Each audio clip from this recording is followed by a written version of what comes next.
आज इस वीडियो में हम एक बड़े गंभीर विषय पे चर्चा करेंगे। भारत की इंटेलिजेंस ब्यूरो जो भारत के गृह मंत्रालय के अंदर आती है, ये बड़े लंबे समय से एक बहुत महत्वपूर्ण डोजियर को तैयार कर रही है। और वो डोजियर है कि किस तरीके से कुछ राज्यों में क्रिश्चियन मिशनरीज की जो एक्टिविटीज हैं वो चलाई जा रही हैं। ये किस प्रकार से ऑपरेट करती हैं, इनका पूरा का पूरा मोडस ऑपरेंडी क्या है, किस तरीके से ये कार्य कर कर व्यक्तियों को क्रिश्चियनिटी में कन्वर्ट करती हैं।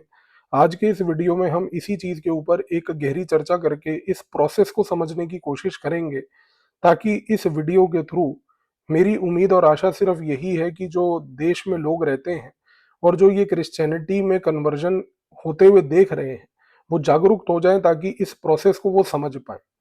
सबसे पहले समझने की आवश्यकता ये है कि इस पूरे प्रोसेस में कुछ बाहरी विदेशी शक्तियां और ताकतें इन्वॉल्व हैं। अमेरिका की सेंट्रल इंटेलिजेंस एजेंसी सीआईए जो है, अन्य देशों की इंटेलिजेंस एजेंसीज के साथ, जिसमें भारत के कॉन्टेक्स्ट में यदि चर्चा की जाए तो आईएसआई पाकिस्तान की एक सहयोगमंद एजेंसी उसके साथ प्रयोग की जाती है। अब सीआईए सबसे पहले क्या करती है कि उसने एक संगठन बनाया है जिसका नाम है यूएस एड। ये कहने को तो एक एनजीओ है, पर ये सीआईए का फ्रंट ऑर्गेनाइजेशन है। यूएस एड को पैसा दिया जाता है सीआईए की तरफ से। सीआईए जब पैसा यूएस एड को देती है तो यूएस एड ने विश्व के अलग अलग देशों में और खास करके भारत में अलग अलग जगहों पर फेथ बेस्ड ऑर्गेनाइजेशंस बना के रखी हैं। ये फेथ बेस्ड ऑर्गेनाइजेशन जो है अक्सर चर्च की ऑर्गेनाइजेशन होती हैं। इन फेथ बेस्ड ऑर्गेनाइजेशंस का लिंकेज आईएसआई ने सीआईए के बिहाफ पर communist party of India Maoist के साथ किया हुआ है। आपको ये चीज जानने की बहुत महत्वपूर्ण आवश्यकता है कि क्रिश्चियन कन्वर्जन के पूरे खेल में सीआईए आईएसआई का सहयोग लेके, ISI communist party of India Maoist का सहयोग लेकर इस पूरे प्रोसेस को अंजाम दे रही है। पैसा सीआईए से निकलता है, यूएस एड में जाता है। यूएस एड से निकलकर ये पहुंचता है फेथ बेस्ड ऑर्गेनाइजेशंस के पास। ये फेथ बेस्ड ऑर्गेनाइजेशंस जब पैसा लेती हैं, ये पैसा लेके आईएसआई के बिहाफ पर इस पैसे को communist party of India Maoist के हाथ पहुंचाती हैं। जब ये पैसा सीपीआई माओइस्ट के हाथ पहुंचता है, तो वहां से सीपीआई माओइस्ट को ये पैसा भी दिया जाता है।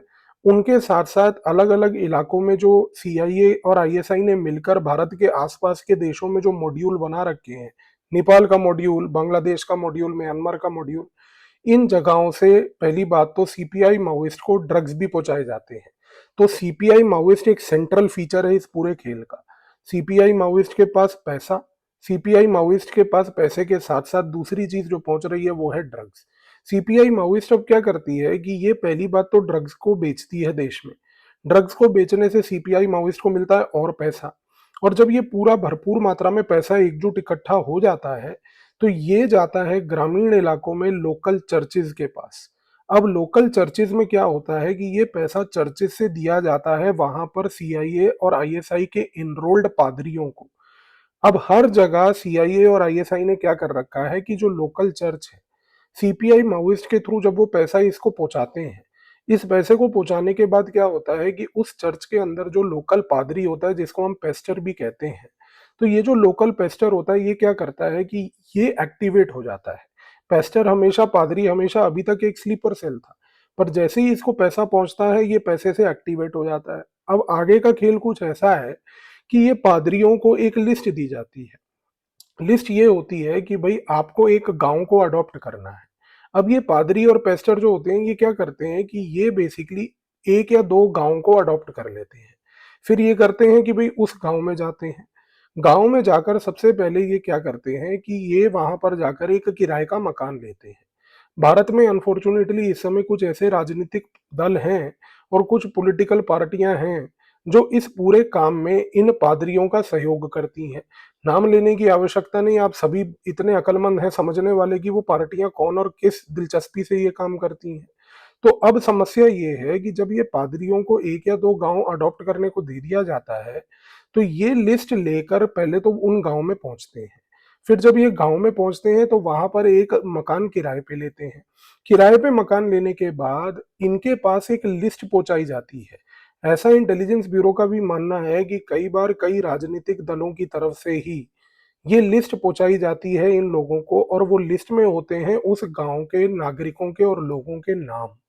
अब पादरी क्या करता है, ये कोई नॉर्मल पादरी तो है नहीं, ये कोई नॉर्मल पेस्टर तो है नहीं, ये आया है एक स्पेसिफिक पर्पस से जिसका ऑब्जेक्टिव है कन्वर्जन करना। तो ये क्या करता है कि उन लिस्ट को, उन लोगों के नामों को पहले तो आइडेंटिफाई करता है, उसमें से देखता है कि सबसे पिछड़े वर्ग के जो लोग हैं गांव में वो कौन है, सबसे ज्यादा इस मोमेंट पर समस्या खाए हुए लोग कौन है। सरकार की तरफ से, खास करके कुछ राजनीतिक दलों की तरफ से जब इस प्रकार की लिस्ट को प्रोवाइड किया जाता है, तो सरकार के पास क्योंकि ऑलरेडी डेटा होता है कि भाई इस गांव में ये कुछ लोग हैं जो अति बैकवर्ड हैं, तो उसमें इन पादरियों का फायदा हो जाता है कि वो सबसे पहले उन लोगों को टारगेट करते हैं जो बड़े मार्जिनलाइज्ड हैं, जो बड़े गरीब हैं, जो बड़े पुअर हैं। अब क्या होता है कि ये पादरी जब उस लिस्ट को देखता है, उस लिस्ट में से जब ये लोगों के नाम को आइडेंटिफाई करता है, तो नामों को आइडेंटिफाई करके ये मार्क कर लेता है। मार्क करने के बाद क्या होता है कि ये पादरी धीरे धीरे जो है पूरा एक इलाके में, गांव के अंदर अब घूमना घूमना चालू करता है। घूमते घूमते क्या करता है कि अलग अलग स्थानों पे जाता है। अलग अलग स्थानों पे जाएगा, जैसे कि उन स्थानों में खास करके जहां पर लोगों का जमावड़ा होगा। अब यहाँ पर किसी प्रकार की कोई गांव की दुकान हो सकती है, हो सकता है कि गांव में पेड़ के नीचे कहीं लोग बैठे हों, हो सकता है कि किसी के खेत के आसपास कहीं लोग बैठे हों। तो ये पादरी क्या करता है कि पहली बात तो उन लोगों को ढूंढने के चक्कर में धीरे धीरे ये अपने आप को पूरे गांव में एक फेमिलियर बनाता है, ताकि गांव के अंदर लोगों को मालूम चले कि कोई एक नया व्यक्ति रहने आया है। इसके बाद ये खेल आगे इस तरीके से चलता है कि ये लोगों से आइडेंटिफाई कर कर उनसे बातचीत करता है। फिर बातचीत करता है और उनको पूछता है कि भैया आपकी समस्या क्या है। अब कई गरीब व्यक्ति जो होते हैं वो अपनी अपनी अलग अलग प्रकार की समस्याएं बताते हैं। समस्या इस प्रकार की कि भाई हम जो है लेट से कि बीमार हैं, हमारे बच्चे की शादी करने के लिए पैसा नहीं है, बच्चे की मान लीजिए कि एजुकेशन के लिए पैसा नहीं है, खेती बाड़ी में हमने कुछ पैसा लगाया था वो पैसा डूब गया, कर्जे में आ गए। तो जब ये पादरी इन प्रकार से गांव के अंदर चक्कर लगाते हुए लोगों से उनकी समस्याएं पूछता है और समझता है, तो ये समस्याओं को पूछने और समझने के बाद ये पादरी धीरे धीरे इन लोगों को कहता है कि आपकी इन समस्याओं का हल जो है वो बड़ा सरल है। और वो सरल इसलिए है क्योंकि आपको ये समझना है कि ये आपकी समस्याएं सिर्फ आपकी आर्थिक समस्याएं नहीं है, आपकी स्वास्थ्य को लेकर समस्याएं नहीं है, समस्या आपके धर्म में है। ये जो जितना भी अत्याचार आपके ऊपर हो रहा है ये इस कारण से हो रहा है क्योंकि हिंदू आपके ऊपर अत्याचार कर रहे हैं। हिंदू अत्याचार इस कारण से कर रहे हैं क्योंकि हिंदू जो है वो बेसिकली किसी भी गरीब व्यक्ति को, किसी भी बैकवर्ड व्यक्ति को अपने हिंदू सनातन धर्म में एकजुट होने नहीं दे सकते। तो यहाँ पर ये पूरा का पूरा कन्वर्जन का प्रोसेस अब धीरे धीरे इनिशिएट हो गया। अब कैसे इनिशिएट हुआ कि जब आपने उस व्यक्ति को ये बात समझाना शुरू कर दी, जो कि एक बेचारा अनपढ़ सा व्यक्ति है, कि देखिए आपके सनातन धर्म में प्रॉब्लम है, आपके धर्म से जुड़े होने में प्रॉब्लम है, तो वो व्यक्ति को लगता है कि हाँ ये बात सच भी हो सकती है। धीरे धीरे ये व्यक्ति क्या करता है, जो पादरी होता है, ये इन लोगों को कन्विंस करता है कि आपको चर्च में आना चाहिए, चर्च में चर्च के पिताजी से मिलना चाहिए, चर्च में हीलिंग पावर होती है, यीशु मसीह आपके ऊपर जो है बड़ी कृपा करेगा, यीशु मसीह कृपा करके आपको जो है आपको ठीक कर देगा, आपकी समस्याओं का हल निकालेगा। तो कोई जोर जबरदस्ती नहीं, धीरे धीरे एक पूरे सिस्टमैटिक तरीके से बंदे को ब्रेन वॉश कर कर पहली बात तो उसको सनातन के खिलाफ भड़काया जाता है। सनातन के खिलाफ भड़काने के बाद उसको सनातन से अलग करने के चक्कर में उसको धीरे धीरे चर्च लाया जाता है।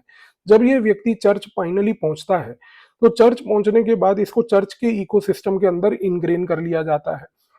अब ये व्यक्ति को बार बार बोला जाता है कि अब आप रेगुलर बेसिस पे चर्च आइए। चर्च आएंगे तो चर्च में आने के बाद यहाँ पर दूसरी चीज भी एक शुरू होती है। चर्च आते ही इन लोगों को कुछ पैसा दिया जाता है, पैसे देने के बाद कुछ कपड़े दिए जाते हैं, और फिर इनकी समस्याओं का हल पूछा जाता है। एक तरीका तो ये हो गया। दूसरा एक तरीका बड़ा दिलचस्प अपनाया जाता है, और ये तरीका जो दूसरा वाला मैं आपको बता रहा हूँ, ये इंटेलिजेंस ब्यूरो ने आइडेंटिफाई किया है आंध्रा के इलाके में। आंध्रा में क्या होता है कि जितनी भी ये जो पादरी होते हैं, जब ये गांव में जाकर अपना एक किराए का घर ले लेते हैं, किराए के घर लेने के बाद आंध्रा के गांव में जा जाकर ये जब रुक जाते हैं वहां पर, तो वहां गांव के अंदर एक डिब्बा लगा देते हैं, एक मैजिक बॉक्स। और डिब्बे में लोगों को बोलते हैं कि आप लिख के अपनी जो भी समस्या है उसको उस डिब्बे के अंदर डाल दीजिए। और डिब्बे के अंदर डालने के बाद जब लोग अपनी कोई समस्या लिख देते हैं कि मैं बीमार हूं, मेरे को कर्जा है, मेरे को कोई ऐसी समस्या है, तो फिर होता क्या है कि ये पादरी उन पर्चियों को निकाल कर पढ़कर उस व्यक्ति के पास जाता है, उस व्यक्ति के पास जाकर उसको बोलता है धीरे धीरे कि चर्च आओ, चर्च में आपकी इस मसले का हल है।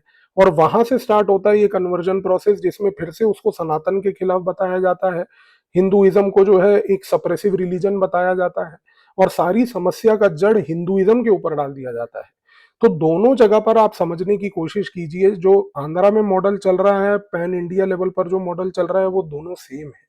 उद्देश्य केवल ये है कि व्यक्ति को जब चर्च में लाया जाए, तो चर्च में आने से पहले उसका ब्रेन वॉश इस प्रकार से हो चुका हो कि वो सनातन को एक नेगेटिव नजरिए से और अपने हिंदू सनातन धर्म को एक नेगेटिव नजरिए से देख चुका होता है। अब दूसरी चीज को समझिए, जब ये व्यक्ति चर्च आ जाता है तो इसको सिर्फ कुछ कपड़े और कुछ कैश नहीं दिया जाता, इसके साथ साथ एक और बड़ा खेल किया जाता है। यहाँ पर अब इसको ये दिखाया जाता है चित्रों के थ्रू, इमेजेस और फोटोग्राफ्स के थ्रू, कि देखिए अगर आप आने वाले समय में क्रिश्चियन धर्म को अपनाते हैं तो आपको कितना फायदा होगा। और फिर वो तस्वीरों में दिखाते हैं कि देखिए आपके ये 2 गांव छोड़कर कुछ लोग थे, उन्होंने जैसे ही अपने क्रिश्चियन धर्म को अपनाया तो उनके बच्चों की शिक्षा के लिए हमने उनके बच्चों को चर्च ने जो है स्पॉन्सर करके शहरों में भेजा। फिर वो बच्चों की तस्वीरें दिखाते हैं, गरीब माँ बाप की पुरानी तस्वीरें, गरीब माँ बाप की नई तस्वीरें, बच्चों की पुरानी तस्वीर जो गांव में इधर उधर भटक रहे थे, बच्चों की नई तस्वीर की शिक्षा लेने के लिए शहर चले गए। आप चीज को समझिए कि ये आपकी मनोवैज्ञानिक तरीके से साइकोलॉजी से खेल रहे हैं। इसके बाद क्या होता है, फिर जब बंदा धीरे धीरे इस इकोसिस्टम के अंदर आने लग जाता है चर्च के, तो तब आता है तीसरा महत्वपूर्ण स्टेप जो इंटेलिजेंस ब्यूरो ने पता किया। तीसरा स्टेप यहाँ पर ये होता है कि अब ये लोग क्या करते हैं, जो पादरी वगैरह होते हैं, ये अगल बगल वाले गांव से जिन लोगों को कन्वर्ट कर चुके होते हैं और उनको शहर भेज चुके होते हैं, उनको बुला के लाते हैं। ये होती है डायरेक्ट इन्फ्लुएंसर मार्केटिंग। ये उनको बुलाकर लाते हैं। जैसे आपने देखा होगा कि इंस्टाग्राम फेसबुक पे कोई जो है आज की डेट में क्रीम का प्रयोग कर रहे हैं और क्रीम को बेच रहे हैं, तो मुंह आपके सामने वीडियो में मुंह पे क्रीम लगा के दिखा रहा है आपको, ये उसी तरीके से खेल खेलते हैं यहाँ पर। अब ये उस व्यक्ति को दूसरे तीसरे गांव से जिसको शहर बेच चुके होते हैं, उसको बुला के लाते हैं। अब उसको बुला के लाने का क्या फायदा, उसको बुला के लाने का फायदा ये होता है कि जब वो व्यक्ति आता है तो वो व्यक्ति आके इन लोगों के साथ बैठता है, उनको बोलता है कि देखिए ये मेरी पुरानी तस्वीर फटे पुराने कपड़ों में होता था, और मैं जब से चर्च से जुड़ा हूँ, जब से मैंने अपना यीशु धर्म अपनाया है, जब से क्रिश्चियनिटी में मैं कन्वर्ट हुआ हूँ, तब से आप सोचिए कि मेरा जीवन बदल गया। मेरे आप बोलचाल को देखिए, मेरे कपड़े को देखिए, अब तो मैं शहर में काम करता हूँ, मेरे को नौकरी भी मिल गई। आप चीज को समझिए कि ये सारा उद्देश्य जो चल रहा है, ये चल रहा है इस तरीके से कि व्यक्ति को ये बताया जाए कि आपकी आर्थिक समस्या, आपकी स्वास्थ्य समस्या, आपके जीवन की सारी समस्या सनातन धर्म से जुड़ी है। और जब तक सनातन धर्म को आप छोड़ेंगे नहीं, तब तक आपकी ये समस्याओं का हल नहीं होगा। और जब वो आप छोड़ेंगे और यीशु धर्म को अपनाएंगे और क्रिश्चियन धर्म को अपनाएंगे, तो समस्याओं का हल तुरंत आएगा। इस प्रोसेस से जब ये लोग इस प्रकार का काम कर लेते हैं, तब खेल असली स्टार्ट हो जाता है कि धीरे धीरे पहली बात तो जो घर के बड़े होते हैं वो क्रिश्चियनिटी में कन्वर्ट करते हैं। जब वो क्रिश्चियनिटी में कन्वर्ट होते हैं तो फिर उसके बाद उनके बच्चे क्रिश्चियनिटी में कन्वर्ट होते हैं। जैसे ही बच्चे क्रिश्चियनिटी में कन्वर्ट होंगे तो बच्चों को क्रिश्चियनिटी में कन्वर्ट करके क्या किया जाएगा, अब उनको बाहर भेजा जाएगा शहरों में। शहरों में भिजाकर उनको जो है वहां पर उनके लिए हॉस्टल बनाए हुए हैं, उन हॉस्टल्स में उनको ठहराया जाएगा, उनका खाना पीना रहना पढ़ाई लिखाई, कॉन्वेंट स्कूल, मिशनरी स्कूल, उनको इन जगहों पर डाला जाएगा, बाइबल सिखाई जाएगी। अब यहाँ पर चौथा स्टेप बड़ा महत्वपूर्ण है। अभी तक तो जो जो काम चल रहा था वो गांव के लेवल पर चल रहा था, पर गांव से जब बच्चा बाहर चला जाता है, जब बच्चा शहर जाकर कुछ साल शहर में रहकर आ जाता है, जब शहर में वो क्रिश्चियन एजुकेशन बाइबल को अपना लेता है, और 5-7 साल बाद जब वो बच्चा वापस आता है, तो वो वापस आके ये पादरी लोग उस समय उस बच्चे को भड़काते हैं। उसको कहते हैं कि यदि अब आप क्रिश्चियन धर्म को अपना चुके हैं और अगर आप क्रिश्चियनिटी में कन्वर्ट हो चुके हैं, तो आप यीशु मसीह को, जीसस को आप जो है अपनी श्रद्धा पूरी तरीके से प्रूव करके दिखाइए। और प्रूव करने के लिए फिर ये उनको क्या कहते हैं कि आप जो सनातन धर्म का मंदिर है, मंदिर के अंदर पड़ी हुई पावन पवित्र मूर्तियां जो है उनके ऊपर पेशाब कीजिए, मंदिरों के बाहर थूक फेंकिए। इस प्रकार की जब ये चर्चा करवाते हैं और इस प्रकार की हरकतों को करने के लिए जब ये लोगों को उकसाते हैं, तो इससे पैदा होता है कम्युनल डिस्कॉर्ड। इससे पैदा होता है इस प्रकार का एक नरेटिव कि क्रिश्चियन धर्म जो है वो सुपीरियर है और हिंदू धर्म जो है वो इन्फीरियर है। और इस प्रोसेस से ये लोग पूरे के पूरे इस इकोसिस्टम में लोगों को ट्रैप कर लेते हैं। तो इनका अल्टीमेट उद्देश्य क्या है? अल्टीमेट इनका उद्देश्य ये है कि ये उस इकोसिस्टम को तोड़ना चाहते हैं जिस इकोसिस्टम के तहत आज की डेट में भारत के प्राचीन समय से लेके आज तक के गांव बसे हैं। हम आज तक इतिहास में ये बात पढ़ते आए हैं कि गांव में कुल देवता बसते हैं, गांव कुल देवता के हिसाब से चलता है। ये इस कुल देवता को तोड़ना चाहते हैं, ये इस इकोसिस्टम को तोड़ना चाहते हैं। और ये जो पूरी प्रक्रिया मैंने आपको बताई कि किस तरीके से पैसा आया, पादरी आया, वो रहा, लोगों को आइडेंटिफाई किया, आइडेंटिफाई करने के बाद धीरे धीरे इकोसिस्टम में लाए, फिर बाहर के व्यक्ति से इन्फ्लुएंसर मार्केटिंग कराई। इस मॉडल के तहत देश में इस समय धड़ल्ले से क्रिश्चियनिटी में कन्वर्जन चल रहा है। और ये देश के लिए एक सिर्फ खतरा ही नहीं, ये एक राष्ट्रीय सुरक्षा का खतरा है। और सबसे बड़ी चीज याद रखिएगा कि इस पूरे प्रोसेस में ये व्यक्ति को उसका नाम बदलने के लिए मजबूर नहीं करते कभी। ये कभी भी नहीं कहेंगे कि आप अपना नाम बदलो, क्योंकि नाम बदलने से आपके सारे डॉक्यूमेंट्स में बदलाव आएगा, और जब डॉक्यूमेंट्स में बदलाव आएगा तो आप उस समय पकड़े जाएंगे। क्यों? क्योंकि भाई अब आप आधार कार्ड बदलवाने सरकार के पास जाएंगे, पैन कार्ड बदलवाने जाएंगे, या कोई और अन्य डॉक्यूमेंट, वोटर आईडी कार्ड बदलवाने जाएंगे, उसमें नाम वगैरह चेंज करेंगे तो दिक्कत तो आएगी। ये नाम आपका वही सेम रखवाएंगे, पर आपका जो धर्म है उसमें परिवर्तन कर देंगे। और ये जैसे ही धर्म परिवर्तन होगा, इस पूरे प्रोसेस में, इस पूरी प्रक्रिया में कुछ राजनीतिक दलों को भी फायदा होगा, क्योंकि उन राजनीतिक दलों ने जिन्होंने इस पादरी को लिस्ट दी थी कि भाई इस गांव में ये कमजोर व्यक्ति रहता है, ये व्यक्ति को आप टारगेट कीजिए एटसेट्रा, वो व्यक्ति इवेंचुअली सिर्फ क्रिश्चियन धर्म में नहीं कन्वर्ट करता, क्रिश्चियन धर्म में कन्वर्ट करते करते वो व्यक्ति फाइनली जो है इस पॉलिटिकल वर्ग का, इस राजनीतिक दल का एक अब हिस्सेदार भी बन जाता है, और वो उस राजनीतिक वर्ग का एक वोट बैंक बन जाता है। और आज की डेट में कई राजनीतिक दलों ने सत्ता इसी दम पर हासिल कर रखी थी और कर रहे हैं आज की डेट में भी। तो ये है पूरी प्रक्रिया जिसके थ्रू देश में क्रिश्चियन कन्वर्जन इस समय चल रहा है। अब आपके सामने ये पूरा प्रोसेस एक्सपोज्ड है। आई होप कि अब आप इस गेम को समझेंगे कि ये किस प्रकार से देश के लिए एक बहुत बड़ा खतरा बन चुका है। धन्यवाद।